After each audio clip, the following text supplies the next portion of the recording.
Welcome to Luca is a Billionaire, where the only thing I invest in is your answers. You start by powering the watch off and removing the band so you have full access.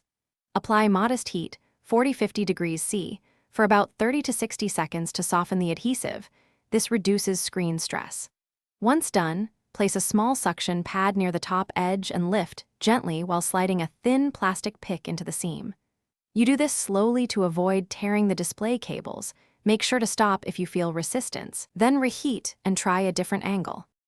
Once the display is open, locate the small tri-point screws holding the shield, remove them with a Y000 driver, and keep each screw separate.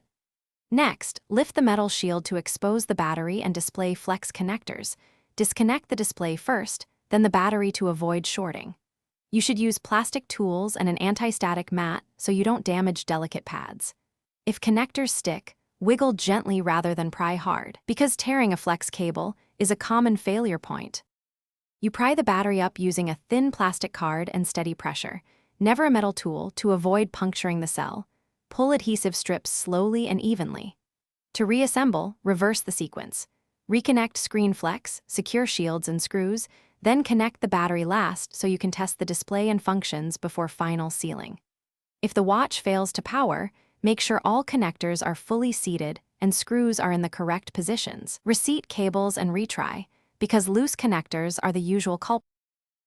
Thanks for watching and please subscribe. It's the best investment you'll ever make.